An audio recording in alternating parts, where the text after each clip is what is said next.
fewer Americans are receiving unemployment claims now than before the pandemic. That means more Americans are getting back to work and fewer are drawing government benefits. As we've said many times, the data can be volatile week to week or month to month, so it's important to focus on the broader trends. And those trends show remarkable progress across our economy over the last year, including the fastest year of job growth in U.S. history with 7.4 million jobs created and unemployment down to 3.8%. I also wanted to mark another historic milestone of 500 million vaccines that we have distributed to the world, an unprecedented campaign reaching 113 countries, something that has never been done before. We did not get here by accident. This is a testament to the same whole-of-government effort we applied domestically, navigating logistical, legal, and regulatory processes to get life-saving vaccines across the world. As we mark today's milestone of delivering 500 million vaccines to the world, let me be clear. Without additional funding from Congress to support getting shots into arms, USAID will have to cut short our crucial and effective efforts to turn vaccines into vaccinations. Congress must promptly provide the administration with the urgent funding we need to continue the work of both vaccinating the world and protecting Americans at home. Last thing I just wanted to note, as you saw this morning reported, Jeff Zients, who has served as our COVID coordinator, will soon be leaving. So I just wanted to take a moment just to note his service and thank him from the President and all of us. The President called on Jeff to lead our COVID-19 response because there is no one better at delivering results. I know this personally. I worked closely with him through many challenges over the course of many years in public service and government.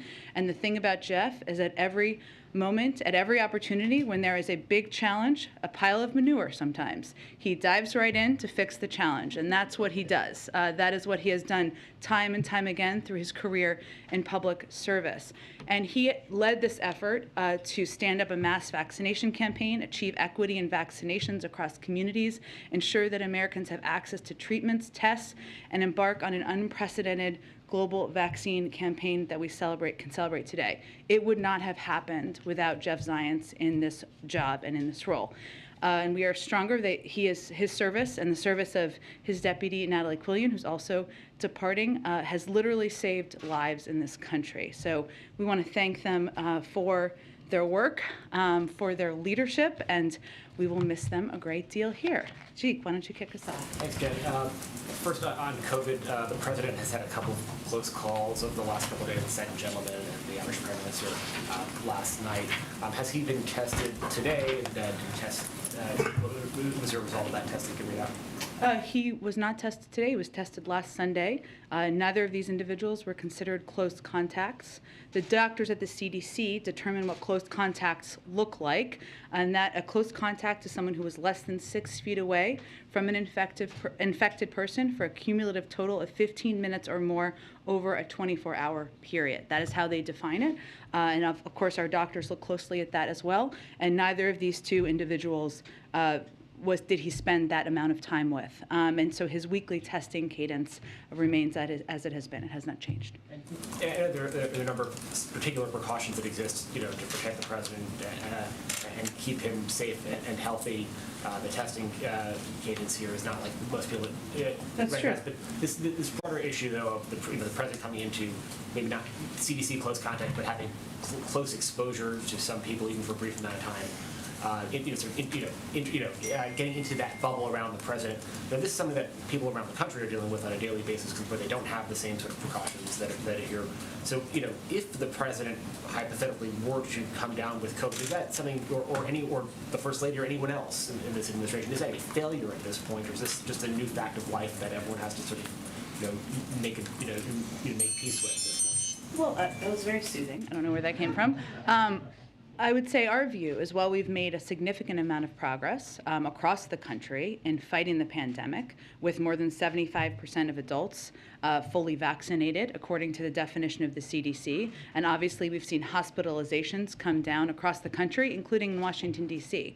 The president was very clear when he made his remarks about COVID just a few weeks ago that we are still working, we still have work to do to address the pandemic, to fight the pandemic. That's exactly why we need additional funding to make sure we have the types of treatments, the types of testing mechanisms to make them free and available to Americans across the country, to make masks available so that people who are uninsured or people who don't have the resources can tap into a lot of these effective treatments and effective prevention mechanisms. I would say for us, you're right, the testing modes are a little bit different around here because we are around the President of the United States and the Vice President and, of course, the First Lady and the Second Gentleman. That means before you see the President, you are in it for a meeting or you travel with him, you are tested. And everyone has different testing cadences depending on their frequency of seeing him. And then in anticipation of the call between the President and President Xi tomorrow, has the U.S. government made a determination whether China has decided whether or not to sort of agree to Russia's request to provide assistance for its invasion of Ukraine? Is that still a live ball that the president is going to warn President Xi off of? Where are they in terms of making that decision? Sure. Well, why don't I give you a little bit more of a preview on the call, and hopefully we'll answer exactly your question. The president, as I think you've heard him say before, and I've said, is a big believer in leader-to-leader diplomacy, and they have a lot to discuss, given the last time the president met with President Xi virtually was last November, a couple of months ago. The meeting tomorrow, in terms of how we got here, came as a direct follow-up to the meeting our National Security Advisor, Jake Sullivan, had with his counterpart. They talked about the two presidents meeting or engaging in the near future during that meeting, so hence it is happening tomorrow. And that meeting earlier this week, of course, came at an important moment in the conflict, but it also, in Ukraine, of course, it also covered issues beyond Russia's invasion, and I would expect, of Ukraine, I would expect this meeting would as well, because there are obviously a range of issues that we continue to discuss with the Chinese, and the president discusses, of course, when he speaks with President Xi. But to go to your question, this is an opportunity for President Biden to assess where President Xi stands. There's been, of course, rhetorical support or the absence of clear rhetoric and denunciation, or the absence of denunciation by China of what Russia is doing. This flies in the face, of course, of everything China stands for, including the basic principles of the UN Charter, including the basic principles of respect for sovereignty of nations. And so the fact that China has not denounced what Russia is doing in and of itself speaks volumes. And it also speaks volumes not only in Russia or in Ukraine, but around the world. And this call also comes, as Jake Sullivan's meeting earlier this week, as we have made clear our deep concerns about China's alignment with Russia and the potential implications and consequences of that. So the president will also share his assessment of that during the call. But I don't have an update for you on any internal assessment. That is just how we are approaching, or he is approaching, the call tomorrow. How specific is the president going to be in laying out the consequences for China if they do help Russia? Well, the president never fails to be direct, including in his conversations with President Xi, but we'll let the call happen, and I'm sure we'll have more to read out for you after the call. Do you have any idea what military equipment they are thinking about providing Russia? I don't have any assessment of that from here. And what do you make of the Putin comments basically calling for a purge of anti-war opponents? Well, I think this is a clear sign that this war is not going how President Putin planned for it to go. And there has been an outpouring of courageous protests and many speaking out against the war, even within Russia. So his effort to crack down on dissent, to crack down on the freedom of press, on the freedom of media, on the freedom of protest, is actually quite consistent with what we've seen his approach to be over the course of the last several years, but I think it's an indication of exactly that.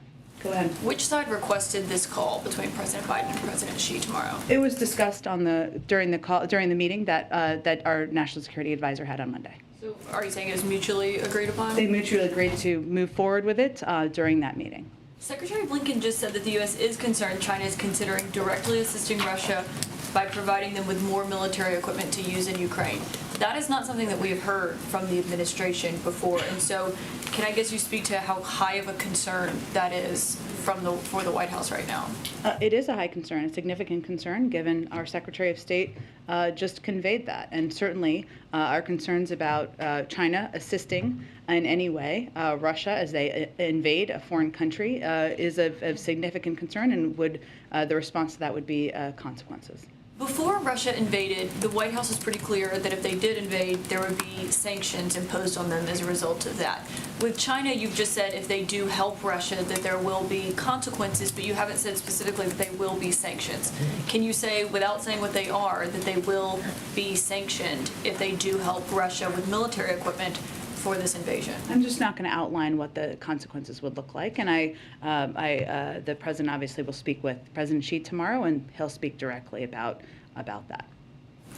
Go ahead. Just on that point, just so I'm clear, I mean, I understand you don't want to detail what the consequences could be, but the president in the phone call will make clear not just that there will be consequences, but what those consequences could be. I'm sure we'll have more to read out after the call happens tomorrow, but we have not, our National Security Advisor obviously didn't hold back in his conversation he had. Our Secretary of State did not hold back in his comments he just made publicly, and the president always takes the opportunity when he speaks with foreign leaders to be candid and direct. You said the phone call is going to be an opportunity to assess where she stands. Should we take that to mean that it's not clear that the Chinese have made up their mind whether or not to assist the Russians? Well, I think if you look at the last couple of weeks, Mary, you can see that they abstained from a vote in the UN Security Council, but they also, and they had put out a comment during the Munich Security Conference defending the sovereignty and territorial integrity of Ukraine, but they also echoed some of the conspiracy theories about chemical weapons and U.S. and Ukrainian intentions. So for any country, it's a question of where you want to be as the history books are written. And do you believe that this is a sign that or can you characterize at all your understanding of how low the Russians may be running on some military equipment, given that they seem to be turning to China for some help? I can't provide an assessment on that from here, but I know my colleagues at the Department of Defense have conveyed clearly, and I'm happy to echo, that it's not only not going as they planned, they have had challenges obviously with the operations of equipment, with the amount of equipment, even with MREs and food and other supplies, and that is what we have seen occur on the ground. But I don't have a numerical summary from here. Go ahead. Thank you, Jen. So one of the clearest responses you have seen from the Chinese about their possibly helping Russia came from the foreign minister, Wang Yi, who told Spanish officials on a call, China is not a party to the crisis, nor does it want the sanctions to affect China. What sanctions are they talking about? Did Jake Sullivan specifically bring up sanctions during the meeting in Rome? I can't speak to what he meant. You'd have to ask the Chinese. Okay, well, has the Chinese expressed the same thing to the U.S., that they do not want to run the risk of being sanctioned? The Chinese would speak for themselves. We typically don't speak for others. Okay, so just now, Secretary Blinken joined Ambassador Greenfield and the president in describing Putin's actions as war crimes. I know that you said just yesterday that there's a legal process that is ongoing. How long does that process typically take? How much evidence do we need to collect? And can you clarify who will ultimately determine whether these are war crimes or not? Well, I think Secretary Blinken in his remarks also gave some specifics about who from the State Department will be leading that effort. It's a legal process where they review all of the evidence, and then they provide that evidence and data and information to the international bodies that oversee the investigations. And the international bodies that oversee the investigations would make determinations about violation of international law and whether it's war crimes by their standards and what the consequences would be. So we would be supporting those efforts. Do you know how long that usually takes? A legal process internally in the State Department. It can take some time, but again, I would point you to the State Department for any update they want to provide on the timeline. Okay, one more on Jeff Zients. He and Dr. Ashish Jha, who's going to replace him, have such very different backgrounds and different skill sets. Mm-hmm. So what does that say about how the stage of the pandemic has evolved from then and now? Sure. Well, I would say what it says is that Jeff Zion's superpower is that he is an operational and managerial guru of sorts, and someone who has taken those skills to a range of jobs he's had throughout his career, including in the Obama-Biden administration when he oversaw the fixing of healthcare.gov and oversaw the fixing of the technology that was severely broken and outdated within government at that time. So when we came into this administration, I would remind you, it's now a long time ago, there was no real plan. We were left no plan by our predecessors. We needed to put in place a plan to not only get enough access to vaccines, but also ensure there are enough vaccinators and vaccine locations. That's a massive operational undertaking. Right now, we're at a point in the process where we have all of the tools and we know the operational systems that are needed. And so right now, it's the appropriate time, and Jeff, of course, made this decision on his own. He extended a couple of times to stay longer through some ups and downs in the pandemic. We're having a public health expert, somebody who's as well known as Dr. Jha is effective in communicating with the country about how we're going to continue to approach and tackle the pandemic. Go ahead. Thanks, Jen. The president called Putin a war criminal yesterday. The Secretary of State just said that that was also his view today. So given all of that, why are we still having Putin's Russia broker the Iran nuclear deal talks? Well, I would say that it's not in our interest for Iran to acquire a nuclear weapon, and Russia is a member of the P5+1. So that is pursuit of a deal that would be in our national security interests. So we're just stuck working with him. Well, again, I think how the president and any of the P5+1 partners or Europeans or others look at this is if we can achieve a diplomatic solution where we prevent Iran from acquiring a nuclear weapon, despite the efforts by former President Trump to pull us out of the deal, allowing Iran to move closer to acquiring a nuclear weapon, that would be good for our national security and good for global security around the world. The Iran Nuclear Agreement Review Act says that Congress is required to review any new agreement. This is obviously not the same agreement that Obama worked on in 2015. Does President Biden believe that this treaty needs the advice and consent of Congress? And if so, does he believe he has the votes to lawfully affirm it? Well, if and when we have a deal, and we don't have a deal at this point, otherwise you would all know, we would carefully consider the facts and circumstances of any U.S. return to the JCPOA to determine the legal implications, including those under the Iran Nuclear Review Act of 2015. And we're committed to ensuring the requirements are satisfied. So certainly we would abide by that. But we have been keeping members very updated. We've been briefing them regularly. Brett McGurk conducted a call just a couple days ago, and we've been briefing them with a range of national security officials. And then has the IGRC done anything, or rather the Islamic Revolutionary Guard Corps, the IRGC, has it done anything to be eligible to be removed from the terror blacklist? Well, I think you're asking me this because it's been out there as a possible discussion, but there's no deal at this point. So if and when there's a deal, we'll have a discussion about what's in the deal. Outside of the deal, though, does it take action to be removed from that terror blacklist? Do you have to do something to get off of it? You have to make a decision, yes. Go ahead. Thanks, Jen. I want to ask you a slightly different version of a question that I asked you yesterday Sure. about the $800 million Okay. military assistance. I asked if you could tell us how quickly it would arrive, and I understand this complicated process. To flip it around a little bit, can you tell us how quickly will the first shipment be out the door? Well, we've been doing shipments or deliveries every day or every couple of days, and obviously the Department of Defense would have more specifics. But we have effectively and successfully delivered $300 million in military assistance to the Ukrainians on the ground over just the last 2 weeks, and our effort would be to continue to rapidly provide equipment. This new tranche, this new $800 million announcement, can you just characterize how quickly this round will start to be sent to Well, you? the operations of that would be led by the Department of Defense, so I'd point you to them for more operational specifics. And to stay on the Department of Defense, Sure. the Defense Secretary was speaking with his Slovakian counterpart, who said that they were willing to send long-range S-300 surface-to-air missiles if the U.S. would backfill.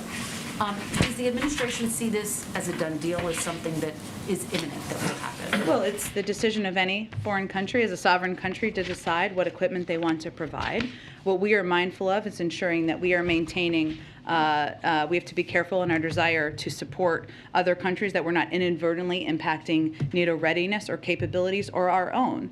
And again, this is something the Department of Defense can most effectively speak to, but a lot of these military systems some of them require months to manufacture, to build. We don't have a warehouse of just military equipment that's ready to typically be sent all the time. So that is a factor, but we want to find a solution that both enables allies and partners to provide the support they have available to Ukraine while addressing the very real need to backfill their defense systems, which is often a significant challenge.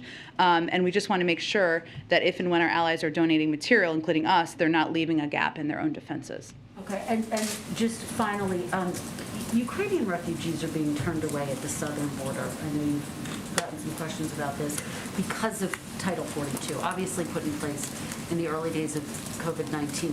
Where is the administration in trying to work around this? Well, right now, as I noted, I think the other day, there are discussions about any ways we could be helpful in welcoming refugees into the United States, something the president, Ukrainian refugees, of course, we welcome many refugees, as you know, something the president is willing, of course, happy to do. The role we've been playing to date, Kristen, has been really providing humanitarian assistance. We've provided $300 million in humanitarian assistance to the people in Ukraine and neighboring countries. A lot of that is going to help provide support to refugees, $3 million in 3 weeks, which is a startling number, that are going to neighboring countries. And the bipartisan funding bill the president just signed a couple of days ago provides more than $4 billion in humanitarian assistance, including $2.65 billion through the USAID International Disaster Assistance Program, which provides everything from food, healthcare, other urgent support, and $1.4 billion for migration and refugee assistance to support refugees fleeing Ukraine. But that is where, because the vast majority of refugees want to stay in neighboring countries, that is where we have been focusing our energies at this point. The president has been clear that he welcomes those who do want to come here, but given this block, are there discussions about revoking Title 42? The revocation of Title 42 wouldn't be done in response to a war in a European country. It's done by a decision would be made by the CDC, and then it would be implemented when that is done. And it will be done at some point, of course, with the interagency, including the Department of Homeland Security. But there is a range of discussions about if there are ways for Ukrainian refugees to come. Right now, they'd have to apply, obviously, through existing refugee programs where they would apply from a third country. Go ahead. Thanks, Jen. Given the COVID surge in China and the lockdowns that we're seeing there, is supply chain issues and those getting worse perhaps going to be part of the call tomorrow at all, or is it focused mostly on Russia? It will be focused on a range of issues.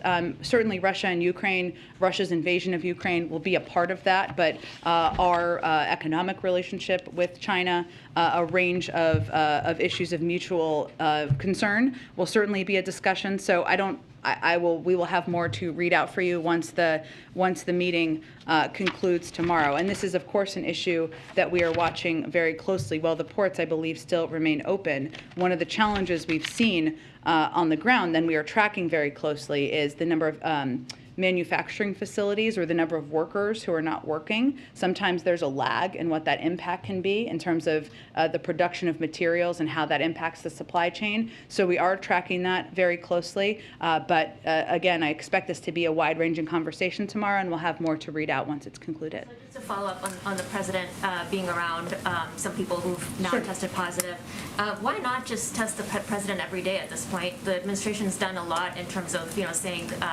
certain actions are being done out of an abundance of caution. So in this case, even if it doesn't quite follow CDC guidelines or goes above and beyond, why not just do that because he's the president? Because we're guided by his medical doctor, and he has kept him at the same cadence. And if that changes, then we will change how often he's tested. And is the cadence once a week or? Yeah. Okay. Go ahead. Jen, questions on a couple different topics. Sure. To try this a different way, does the president have specific things he wants to accomplish in tomorrow's conversation with President Xi? Are there specific deliverables he's hoping to get out of it? Well, this is, again, an opportunity for him to speak directly, leader to leader, about a range of issues. Of course, the invasion of Russia's invasion of Ukraine will be a part of that. And what role or how President Xi sees the role of China in that conflict will be a part of that. There's also a range of other topics that they will discuss. But I'm purposely leaving some space for the president to have a direct conversation with his counterpart. And on the COVID cases that, for example, with the second gentleman testing positive this week, why did the vice president appear today? I understand she was masked, but in an event with other people around, when CDC guidance is currently that people who have been exposed should stay home and not interact with others for 5 days. Well, she is fully boosted. I don't actually believe that's accurate description of CDC guidance of having a close contact. We obviously all have had close contacts here, and you're tested at a regular cadence, and she is abiding by that. Go ahead. Thanks, Jen. Just to kind of follow up on that bit on COVID, is one of the reasons why the administration is not being extra cautious with the president and the vice president, even though there is a national security issues around this, in part to kind of lead by example for Americans to say, you can get back to living your normal lives and you shouldn't be concerned that even if you get exposed to somebody just briefly, you shouldn't freak out about that. You don't need to test a bunch of times. Is that basically the dynamic that you're trying to say? Even though if the president, 79 years old, president of the United States, were to get COVID, might be more serious than somebody in their 20s? Well, we don't know that, but we also know that COVID impacts people of all ages and a range of. But when we take what we do here, Jen, is not exactly as you said. So I wouldn't agree with your description there. I would say we do take extra precautions, including individuals who are around the president being tested. That goes over and above, of course. He is the president of the United States, so we do take those additional steps. And we, of course, abide by what the recommendations and advice are of his medical doctor. And if that would be to do increased testing, we would certainly do that. But he does not feel that that is necessary at this point in time based on these recent contacts. I also wanted to ask about oil and gas companies. Sure.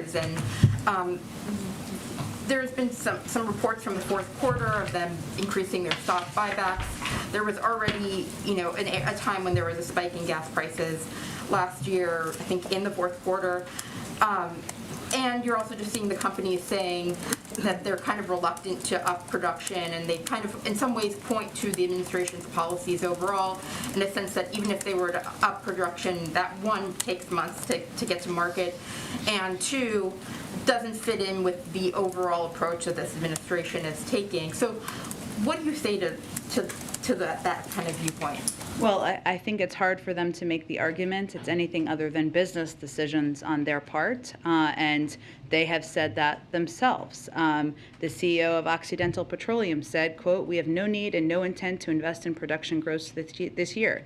CEO of Marathon Oil said, quote, "Our cash flow driven return of capital framework uniquely prioritizes our shareholders as the first call on cash flow generation, not the drill bit." CEO of Pioneer Natural Resources said, quote, "We're not going to change our growth rate. We think it's important to return cash back to shareholders." That's a business decision. The oil and gas industry right now is receiving windfall profits. We've seen that. They publicly report their profits. They publicly report this information. And instead of keeping up with current demand, too many of these companies, in our view, are making the calculated decision of returning money to investors and shareholders through buybacks and dividends instead of expanding production enough in the short term, which is what we need. Again, it's a business decision, but I think there's clear evidence of them acknowledging and even shouting that out. Go ahead. So I have a China question, and with full awareness of the news cycle, a St. Patrick's Day question. Oh, okay. China All right. question first. About a week ago, you said that for everything else, by and large, the White House saw China as still abiding by international sanctions put on Russia. Does that view still hold a week later? Is that generally how the White House views China? I don't have a new assessment of that. We're obviously watching very closely. St. Patrick's Day. Yes. Given the fact that the president very much likes to share his pride of his Irish heritage, but also the fact He that does. so many ceremonies... More Irish than Irish. Is that what he said? Irish Americans consider themselves more Irish. I think that's true. I will confirm that. Go ahead. Like that, and also the fact that so many of the ceremonial parts of the job Yeah. have been canceled over the past year. I'm wondering, did he express particular frustration or sadness that the Oval meeting had to become yet another Zoom meeting today? He was disappointed. He was looking forward to having the meeting today, and having meetings over Zoom, I think, as we've all experienced, are not the same. Having spent a lot of time with the president, he is an extrovert, and loves that engagement with people in person, and he was really looking forward to the meeting today. There will be more in the future. We certainly understand we are still facing the pandemic, and there are more events that he has been able to participate in today to celebrate St. Patrick's Day. So fortunately, many of them still move forward. Go ahead. Thanks, Jen. Yesterday, in his remarks to the Congress, President Zelensky had called for the creation of this new global organization that he called U-24, United for Peace, described as an alliance that would supply assistance, including weapons, within 24 hours. I was wondering if the administration has a view on that idea. Is it something that you guys are discussing with Ukraine? And does the U.S. view this as Zelensky's kind of alternative for Ukraine entering NATO? Well, I would say, just to reiterate, it's up to NATO to determine who enters NATO, and obviously any country, we would support their aspiration to join NATO should they choose and they meet the requirements. We, of course, did see him convey that in the speech. We don't have more details. We are very closely engaged with the Ukrainians and speak with them every day. Beyond that, I would say in terms of the delivery of weapons, we do it as quickly as we humanly possibly can through our system and in coordination with our NATO partners and allies. But we know we support a range of ideas being put out there. We'll discuss it with the Europeans and others and see if there's more to report out from there. I also want to try one more time Go ahead. on the president and COVID. Okay. A lot of the questions are focused on testing, which you're pretty clear that the testing cadence is not changing.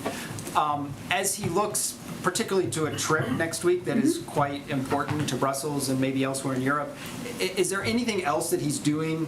I mean, as he's having these, what the CDC does not consider a close contact, but are certainly people that he's around and aware of, is anything about his behavior changing? Are there any other precautions that you guys are taking that are not testing related? We have continued to take the same testing protocol steps, which are significant and go farther than CDC guidance goes. But beyond that, his testing cadence remains the same, and there haven't been additional changes to our internal protocols. Go ahead. Hey, thanks, Jen. The Kremlin responded to President Biden labeling Putin a war criminal yesterday by calling his remarks unacceptable and unforgivable. What is the White House's reaction to getting criticism from Russia about the president's remarks? It's pretty rich coming from a country whose actions are unforgivable in the eyes of the global community.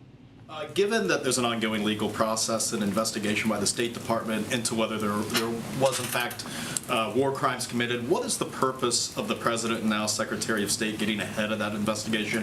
I know you said, or you said yesterday that the President was speaking from his heart. Sure. Is that what this is? Just speaking from their heart? Well, I think Secretary Blinken was as well.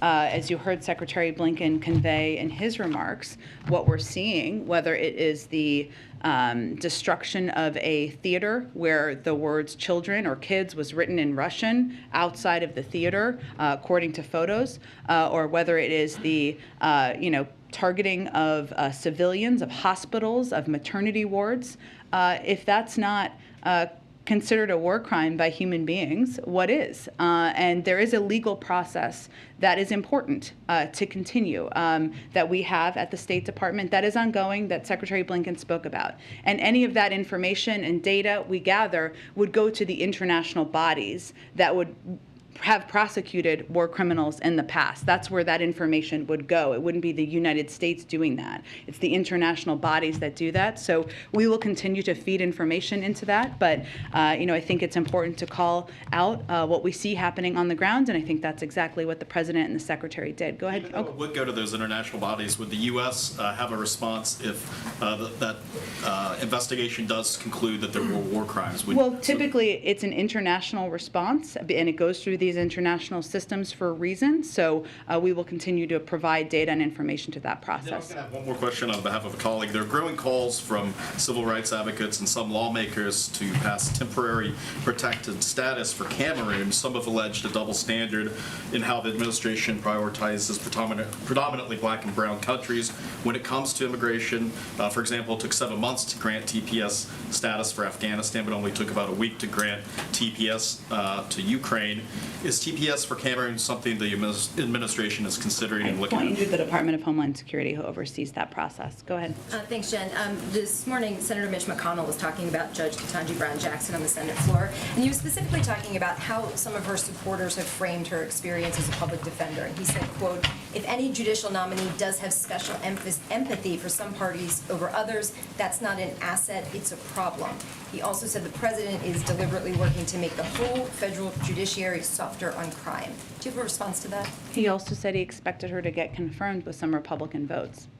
What I would say, though, because there are others in the Senate who have made faulty accusations about Judge Ketanji Brown Jackson's record, and specifically about her record on child sex crimes. So let me just take the opportunity to clear that up. Not that most people have confusion about it, but in the vast majority of cases involving child sex crimes, the sentences Judge Jackson imposed were consistent with or above what the government or U.S. probation recommended. For example, there are arguments that have been made out there by Senator Hawley and others that where he took a snippet of a transcript out of context when in fact Judge Jackson was repeating something a witness said in order to ask a question about their testimony. So some who are accusing her of being, quote, soft on crime also failed to note that that what was omitted is a sentencing commission report that's been touted out there was unanimously supported by a bipartisan sentencing commission. She comes from a law enforcement family, has devoted her career to standing up for the rule of law, which is why she is endorsed by so many leading law enforcement organizations in the country, and attempts to smear or discredit her history and her work are not borne out in facts. I know Monday is a long ways away, given the news cycle. It's all relative. Yeah. Will the president stop at around 11 to watch the beginning of the hearing on Capitol Hill, and will his schedule be adjusted around that? I don't know what his schedule is yet. I am certain that he will catch coverage or catch some of her hearings over the course of next week, but I don't know what his schedule looks like yet for Monday. Go ahead. Thank you. I have two questions. You have already announced President Biden's trip to Europe, to Brussels, but there were also reports about possible trip to Poland. Can you confirm that such a trip is under consideration? I don't have any more details about his trip to announce at this point in time. As we have them, we will announce them all to you. One more. There are negotiations ongoing between Ukraine and Russia. Does the White House support these negotiations, and how can you describe your involvement, the U.S. involvement in those talks between Russia and Ukraine? Well, we've been involved in a couple of ways. One, we've been leading the effort to build support in the global community to put in place sanctions that are crippling the Russian economy, to provide military support and economic support to the Ukrainians that strengthen their hand as they participate in these discussions and negotiations. And we also engage every day with Ukrainians to discuss. Obviously, I would note that, as you know, our National Security Advisor also talked to his counterpart yesterday as well. But we are continuing to support the Ukrainians' efforts. What our concern is, though, is, these diplomatic talks as they're ongoing, we have seen no effort, no movement, no evidence that President Putin and the Russians are de-escalating, and that is really what we are going to continue to closely watch. Go ahead. A follow-up on your point about Senator Hawley. Obviously, he's consistently voted against the president's nominees. Don't think he was a swing vote you guys were counting on. However, will his criticism, will the explosiveness of this line of attack, do you worry that it will affect your ability to win over other Republican votes? Is there any concern about this campaign upping the pressure on, say, Senators Collins and Murkowski, who may be more amenable to voting? Well, I'm not sure that someone who refused to tell people whether or not he would vote for Roy Moore is an effective and credible messenger on this. Go ahead. Thanks, Jen. I'm going to try again on President Biden and President Xi's call tomorrow. If you won't detail the consequences of what happens if China does start support Russia, might you indicate whether there are any carrots that the administration is prepared to offer, perhaps tariff reductions? Well, this is a conversation about where President Xi stands. It's up to the Chinese to decide where they want to stand, where they want to be as the history books are written. So I think it's more through that frame than it is about carrots. Okay, and then just one more, two more actually. Yeah. As the administration continues to condemn and take action against Russia's invasion on Ukraine, are there any plans to revisit, review, revoke the Trump administration's recognition of Israel's annexations on the Golan Heights and Morocco's annexation of Western Sahara? I don't have any updates on that front. I'd point you to the State Department. At this point, can you describe just the administration's position on the difference between Russia's invasion on Ukraine and Israel's annexation of the Golan? I'd point you to the State Department. Go ahead. One more logistical question. Cambodia, the chair of ASEAN, has announced last week that the U.S.-ASEAN summit that the president's supposed to host on the 28th, I believe, is postponed. We haven't been able to get a confirmation from either you guys or state. Can you clarify on that? I don't have any updates on the schedule. I know we were working through the schedules of a number of leaders, so that's always a challenge and a factor, but I don't have any updates. I don't have any updates on it. Go ahead. Thank you, Jen. Two on COVID. There are some Americans who have received a second booster, i.e. for a fourth total shot. Is that something that the president has done or will do? He has not done that. If the CDC recommends it, he would get another booster. They have not. And then secondly, the White House Chief of Staff, Ron Klain, in a tweet today, celebrating the idea that he was, you know who he is, said, and that he tweets, he said, celebrated the idea that there's a low number of Americans in ICUs today because of COVID. But he also wrote, quote, there's a great risk of a new wave. And there are certainly, we're seeing cases surge right now in China and in Europe. And one of the truisms of this pandemic, if it's in Europe, it ends up here a few weeks later. What precautions and preparations is the administration taking federally and encouraging states to take ahead of a possible new COVID wave? So what we have seen, and I think you're talking about the BA.2 variant, and we are closely watching and monitoring the situation both in Europe and in China. BA.2 is more transmissible version of Omicron, but we do know the tools the United States has, including the mRNA vaccines, therapeutics, and tests, all are effective tools against this variant. And China has not used mRNA vaccines, which is an important component of how we're seeing the response there, or how it's impacting people there. But BA.2 has been circulating here, a little different from Omicron when we were going through that surge in November, has been circulating here for some time.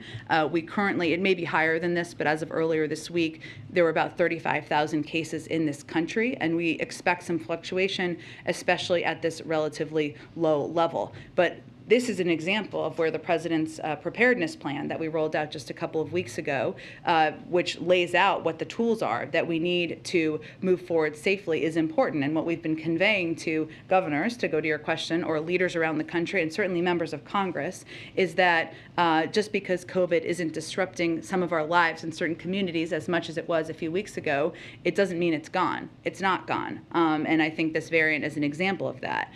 We do know what we need to manage it, but we are also at great risk of running out of money to do exactly that. And so that is a key part of what we're communicating to governors, to members of Congress, and others about where we are with funding and the need to end some of these programs soon if we don't get the funding we need. This is a very short, quick follow-up.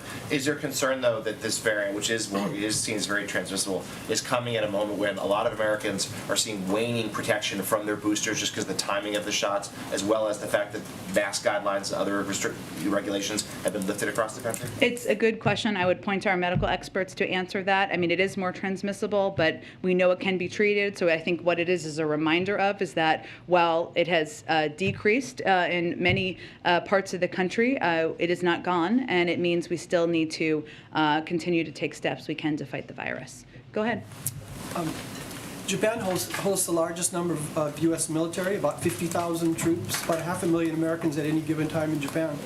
And many Japanese remember at that time Vice President Biden came all the way to Japan about 10 years ago, and there was a terrible disaster.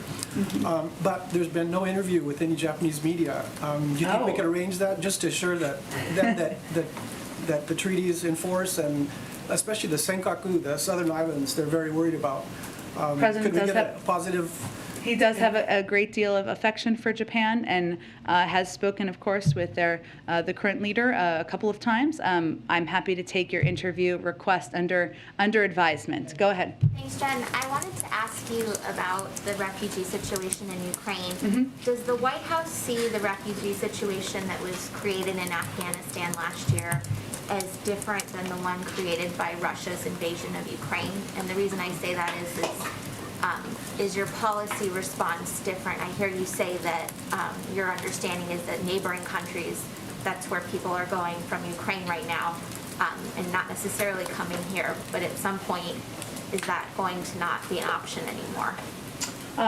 Well, it's different in part for the reason you mentioned, that in Ukraine, while there have been 3 million refugees, or about that number over the last couple of weeks, they have been, the vast majority of them have moved into neighboring countries, who have set up really remarkable systems for welcoming these refugees at a really challenging and difficult time. I know there's been a lot of reporting from a lot of your networks in Poland and other places where they have had systems in place to welcome refugees. That has been the preference of these refugees. That's why we have been providing our humanitarian assistance to these countries and to Ukraine directly in order to help augment the support in the best way possible. Every refugee circumstance is different and has different needs and requirements, and we try to adapt our own response from USAID or from our refugee and migration programming and funding to meet what the needs are in that conflict. I also wanted to ask on a completely different topic. The President in the State of the Union said that he would sign an executive order on identity theft, and I think he called it pandemic aid fraud or something similar. Do you have an update on where that is? I know it hasn't been published yet. Well, let's see. What we know at this point in time is that he talked about addressing unemployment fraud, right, through the pandemic. And so what we're doing now is ensuring that we're taking steps toward that. Last week, the Department of Justice announced a new chief pandemic prosecutor, and we're working to escalate efforts to crack down on bad actors and support and augment that. But in terms of the executive order, I don't have an update on the timeline on it. Go in the back. Jen, two questions, one foreign policy, one domestic. Okay, I like the setup. We can do it the other way. Sure. So, what do you make of the fact that there now appear to be Chechen and maybe Syrian irregular forces fighting on behalf of Russia in Ukraine? I don't have any confirmation of that from here.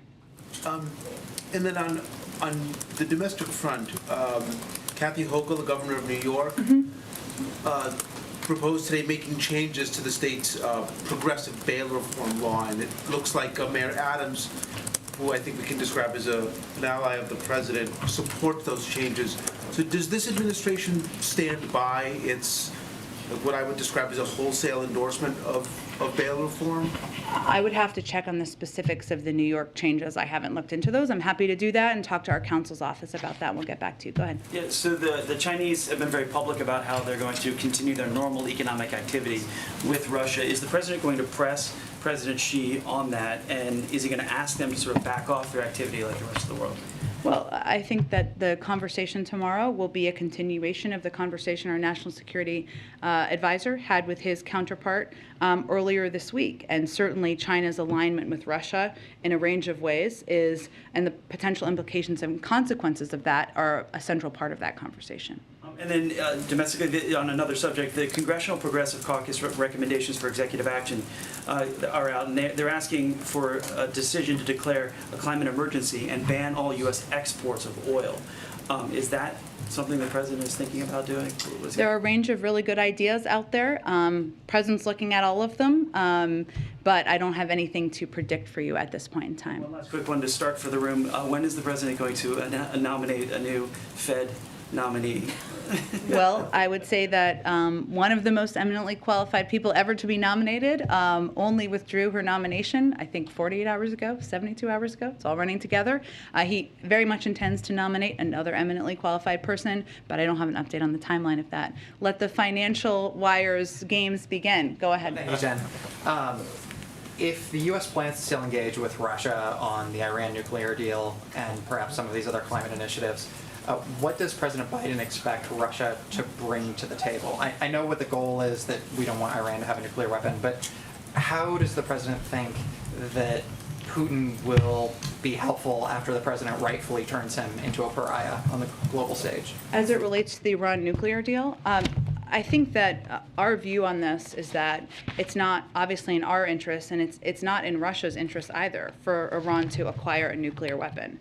And so while these negotiations, I mean, the people are back in their capitals at this point in time, as you know, but they're, for all intents and purposes, ongoing. There have been roles in implementation that Russia has had in the past, but I think what we recognize is that it's not in their interest either, and we will continue pursuing the diplomatic path forward. And then one more.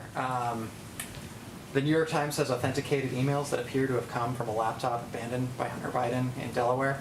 The president previously said that the New York Post story about this was a bunch of garbage and that it was a Russian plant. Does he stand by that assessment? I pointed to the Department of Justice and also to Hunter Biden's representatives. He doesn't work in the government. Go ahead. Thank you, Jen. So there have been some peace talks going on between Ukraine and Russia, as was already mentioned. It seems that a couple of the things that are being floated are, one, some sort of withdrawal by Russia, but they still hold on to these pieces of Ukraine they already have in the east and Crimea. So my first question is, would the US ever back that kind of deal if it's something the Ukrainians agreed or felt they had to agree to? We're here to support the Ukrainians, but we're not going to negotiate about a negotiation that has not resulted in even the implementation of humanitarian corridors at this point. Fair enough. So, but the other thing that's been floated by Zelensky himself is that he basically said the other day, Ukrainians get used to the idea we're not going to be in NATO, they're never going to want us. But then he said, what we would like is some kind of other security guarantees. Is that something that you're talking about to them, and what on earth would that look like? It's a decision for President Zelensky and the Ukrainians to make if they're going to pursue membership in NATO, decision for NATO to make if they're going to be members, including in terms of other security guarantees. We're in touch regularly with them, but I don't have more information of what that would look like. The President isn't talking about some kind of long-term new mechanism where the US somehow, or Western countries or Europe somehow protect? I think that's a little premature at this point in time. Go ahead.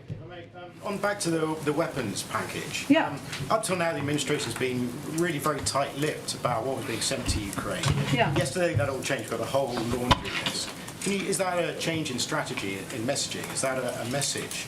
You talked before about the Russian troop morale, for example, or maybe a message to domestic critics of President Biden. What's changed there? Well, we made a decision that we wanted to be very clear about what types of security assistance we're providing and how it is helping Ukrainians fight the Russia's war against them. And so, yes, you could say that was a change, a decision to make that information available. And we don't typically, to your point, outline all of those specifics publicly. But we did made a determination to do that because we felt it was important for all of you and the American public to fully understand the range of military and security assistance we're providing, how it's working, and how it's helping them in this war. Was Russian morale a factor in that sort of decision? It was not, but it was more a decision about recognizing that everybody doesn't always understand, well, many people in this room do, when we say security assistance, what that is and how it helps the Ukrainians fight this war. And there is an understandable outpour of support, of compassion for the plight of the Ukrainian people, and we want to provide as much detail as we can about how we're trying to help them in this war. And if I may, you asked about Hunter Biden's laptop. You also, in October 2020, dismissed it as Russian disinformation. Do you stand by that assessment? Again, I'd point you to the Department of Justice and Hunter Biden's representatives. I'm a spokesperson for the United States. He doesn't work for the United States. Go ahead. Go ahead. And, okay, we'll do the last one here. Thank you, Jen. I have two questions. One, North Korea and China. North Korea fired new missiles day before yesterday. What is the President Biden's reaction on this? And how do you analyze the type of missiles? I'll follow up the second question. Well, we condemn North Korea's missile launches. North Korea's tests risk raising tensions and are destabilizing to the Indo-Pacific.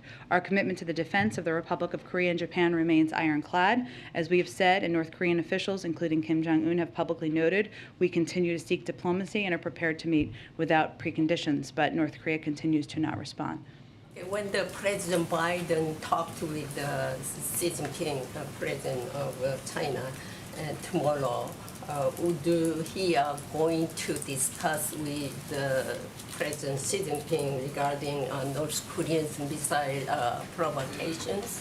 I expect there'll be a range of topics discussed, including security in the region, but we'll have more to read out when that conversation is done. Thanks, everyone. See you tomorrow.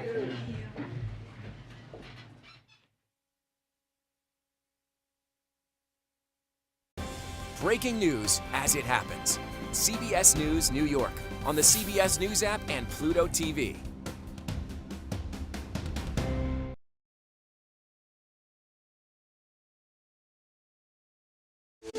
An original CBS Reports documentary. Some Republicans are now accusing companies like Twitter and Facebook of targeting conservatives.